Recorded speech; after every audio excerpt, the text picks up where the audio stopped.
Bismillahirrahmanirrahim. Assalamualaikum warahmatullahi wabarakatuh. Alhamdulillahi rabbil alamin. Wabihi nasta'inu ala umuri dunya waddin. Wassalatu wassalamu ala sayyidina Muhammadin wa ala alihi wa sahbihi ajma'in, amma ba'd. Alhamdulillah, sahabat yang dirahmati oleh Allah. Pada hari ini kita memasuki hari ke-13 dari bulan Ramadan. Dan alhamdulillah, kita masih bisa mengisinya dengan ibadah puasa Ramadan dan ibadah-ibadah lainnya yang diridhoi oleh Allah Subhanahu wa taala. Alhamdulillah, sahabat yang dirahmati oleh Allah, di episode ke-13 ini masih dalam cerita Adli, kita akan kembali membincangkan tentang kehidupan para sahabat-sahabat Rasulullah Muhammad sallallahu alaihi wasallam yang benar-benar sangat mulia. Dan di episode kali ini kami menyajikan satu kisah tentang seorang sahabat Rasulullah yang benar-benar tulus dalam mencintai Rasulullah Muhammad sallallahu alaihi wasallam. Bahkan saking tulusnya sampai beliau rela memberikan harta terakhirnya demi ingin menyenangkan Rasulullah Muhammad sallallahu alaihi wasallam. Beliau adalah sahabat Jabir bin Abdullah Al-Ansari. Sesuai dengan namanya Al-Ansari, maka sahabat Jabir bin Abdullah merupakan penduduk asli dari kota Madinah Al-Munawwarah. Kisah tentang ketulusan sahabat Jabir dalam membahagiakan Rasulullah, dalam membantu Rasulullah, tampak ketika peperangan Khandaq akan segera dimulai. Pada saat itu Rasulullah Muhammad sallallahu alaihi wasallam dan para sahabat-sahabatnya sedang menggali parit atas usulan dari Salman Al-Farisi, di mana parit ini nantinya akan difungsikan untuk menghadang, untuk membendung serangan dari kaum kafir Quraisy di kota Makkah. Keadaan tanah di kota Madinah yang begitu keras dan berbatu membuat pekerjaan ini benar-benar membutuhkan tenaga yang sangat luar biasa sekali. Apalagi di saat itu kota Madinah sedang dilanda musim panas yang begitu panjang, sehingga tenaga dari Rasulullah dan para sahabat terkuras habis dalam membangun parit ini. Sahabat yang dirahmati oleh Allah, pada saat itu Rasulullah Muhammad sallallahu alaihi wasallam ternyata belum makan selama 3 hari. Bahkan saking laparnya Rasulullah, demi menahan rasa lapar yang melilit perutnya, Rasulullah Muhammad sallallahu alaihi wasallam sampai melilit perutnya dengan seutas tali dan mengganjalnya dengan batu. Ketika sedang menggali parit, pada saat itu tanpa sengaja baju Rasulullah tersingkap, dan keberadaan batu yang mengganjal perut Rasulullah ternyata dilihat oleh sahabat Jabir. Sahabat Jabir begitu sedih luar biasa melihat Rasulullah begitu kelaparan. Pada akhirnya sahabat Jabir meminta izin kepada Rasulullah untuk pamit pulang terlebih dahulu.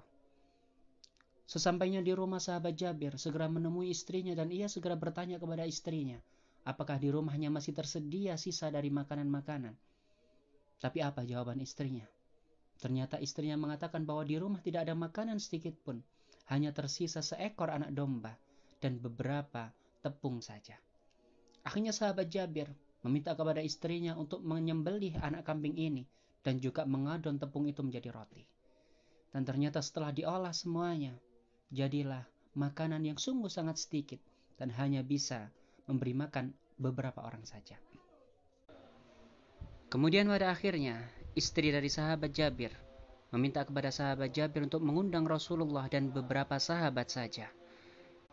Pada akhirnya berangkatlah sahabat Jabir menuju parit dan segera membisikkan kepada Rasulullah untuk bersedia berkunjung ke rumahnya dan mengajak beberapa sahabat saja. Sahabat yang dirahmati oleh Allah, ternyata yang dilakukan oleh Rasulullah Muhammad sallallahu alaihi wasallam, beliau justru mengajak seluruh sahabat yang ada di parit untuk berkunjung ke rumahnya sahabat Jabir. Betapa kagetnya sahabat Jabir, ia berkeringat dingin karena makanan yang ia sediakan sungguh sangat sedikit sekali, sedangkan jumlah sahabat yang menggali parit sungguh sangat banyak. Sahabat Jabir segera pulang ke rumah dan mengabarkan kepada istrinya, dan betapa terkejutnya istrinya ketika mendengar apa yang disampaikan oleh sahabat Jabir. Kemudian istri dari sahabat Jabir bertanya kepada sahabat Jabir apakah ia sudah menyampaikan tentang keadaan makanan yang begitu sedikit kepada Rasulullah. Sahabat Jabir mengiyakan.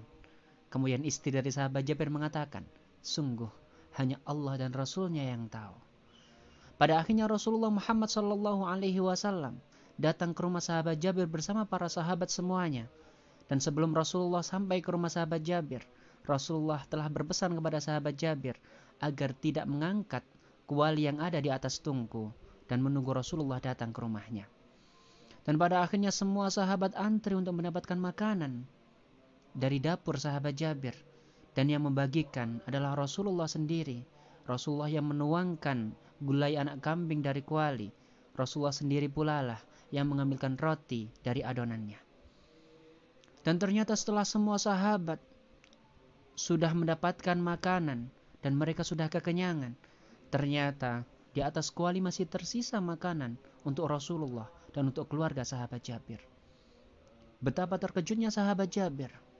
Ternyata makanan yang begitu sedikit bisa berubah menjadi makanan yang sangat banyak dan juga barakah setelah dipegang oleh Rasulullah Muhammad SAW. Ini adalah mukjizat yang dikeluarkan oleh Rasulullah Muhammad SAW, di mana Rasulullah bisa mengubah makanan yang begitu sedikit menjadi makanan yang begitu banyak lagi barakah. Sahabat yang dirahmati oleh Allah, dari kisah sahabat Jabir kita banyak belajar bahwa mencintai Rasulullah tidak ada hitungannya. Mencintai Rasulullah haruslah dengan segenap hati, segenap jiwa, segenap harta dan juga segenap nyawa kita. Karena ketika kita mencintai Rasulullah Muhammad SAW, balasan atas cinta dari Rasulullah sungguh akan sangat besar sekali.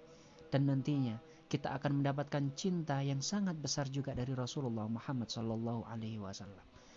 Sahabat, semoga kita semua termasuk umat Rasulullah yang sungguh-sungguh sangat mencintai sosok Rasulullah Muhammad SAW.